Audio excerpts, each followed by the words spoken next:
नशा यदि इतना अच्छा होता तो जो कर रहा है वो अपने माता पिता बहन बच्चों को भी पिलाता।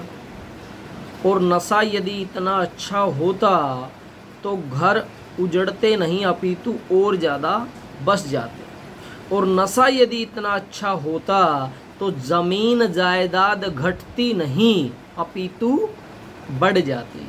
और नशा यदि इतना अच्छा होता तो जो नशे करने वाला दर बदर भटक रहा है उसको भटकने की आवश्यकता भी नहीं होती। और यदि आप ये सोच करके नशा करते हैं कि मैं इसका देखना चाहता हूँ, ये इसका कितना अच्छा टेस्ट है, इसका अनुभव करना चाहता हूँ, तो युवाओं में आपको बता दूं, यदि आप हर कार्य का हर बात का अनुभव करने लग जाएंगे तो जिंदगी छोटी पड़ जाएगी। इसलिए जिन्होंने अनुभव कर रखा है उनसे आप सीख सकते हैं कि यह कितना घातक है। आप सभी को नमस्ते जी। आज आप सभी के समक्ष में ये जो बात रख रहा हूँ उसका एक विशेष कारण है कि आज से लगभग 3 दिन पहले बरवाला एक जगह है और एक बड़ा स्कूल जहाँ 1100-1200 बच्चे पढ़ते हैं, छठी से +2 तक का राजकीय वरिष्ठ माध्यमिक सीनियर सेकेंडरी स्कूल है। वहाँ के 4 से 5 बच्चे, मात्र 9वीं-10वीं क्लास के बच्चे मुझे सिगरेट पीते हुए दिखाई देते हैं। और मैं हैरान हो जाता हूँ कि कहाँ एक नशा तो कुछ लोग करते ही हैं, लेकिन ऐसा नहीं है कि वो बचपन से ही करने लग जाते हैं। वो बड़े होते हैं कॉलेज इत्यादि में, फिर वो विवाह उनके हो जाते हैं, फिर वो दोस्तों के माध्यम से सीख जाते हैं या फिर कोई और कंपनी विवाह शादी में वो सीख जाते हैं, वो भी घातक है।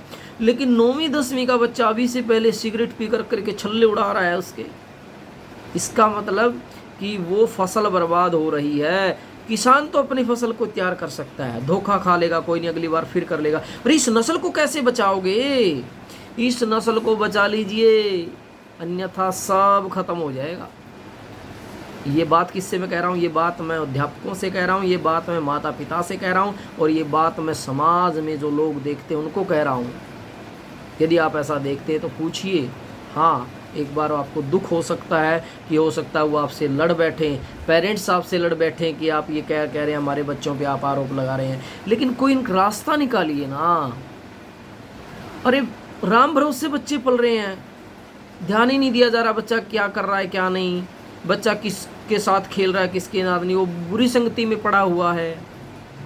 वैसे तो इन टीवी मोबाइलों ने सत्यानाश कर ही दिया है, क्योंकि ये हमारे जो ये टीवी में देखते हैं ये हीरो ये जुआ खेलना सिखा रहे हैं, ये नशा करना सिखा रहे हैं, इन्होंने तो सत्यानाश कर दिया, भाठा बिठा दिया। ऊपर से सरकार निकम्मी हो गई, इनके पे नियंत्रण नहीं लगा सकती। नालायकों पर, कुत्तों पर जो ये सरेआम जो जुआ खेलने के लिए एडवर्टाइजमेंट कर रहे हैं, नशा करने के लिए एडवर्टाइजमेंट कर रहे हैं, इन पर कोई नियंत्रण कोई कंट्रोल ही नहीं लगा सकता। मतलब ये देश ऐसा हो गया कि कोई आओ कोई कुछ करो कोई कुछ करो, और बाद में फिर एक तरफ सीएम साहब हमारे कहते हैं कि नशा घातक, और दूसरी तरफ कहते हैं कि सरकारी दफ्तरों में भी बार खुलवाए जाएंगे।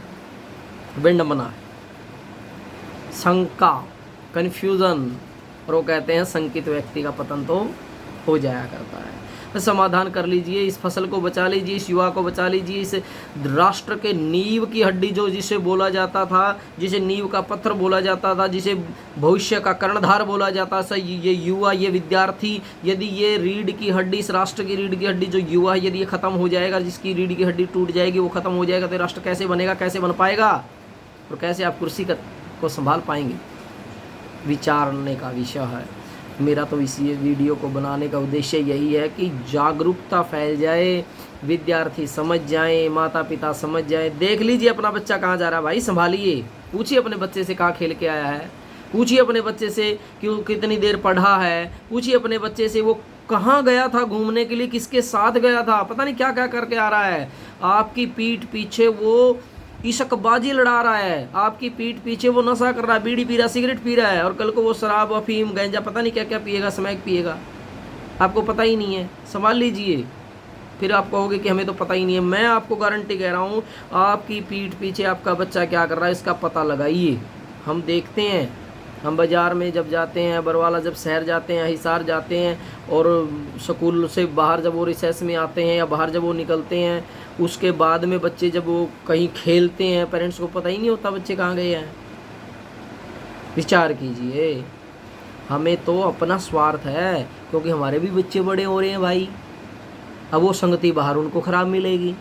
इसलिए सबके हित में अपना हित है, और एक बड़ा स्वार्थ सोचिए ना, फिर समाधान कीजिए, अन्यथा नुकसान बहुत ज़्यादा उठाना पड़ेगा। और यदि अच्छी लगी तो वीडियो को शेयर कर दीजिए। शेयर करने का उद्देश्य यही है कि विचार पहुंचाना है बस। नमस्ते जी।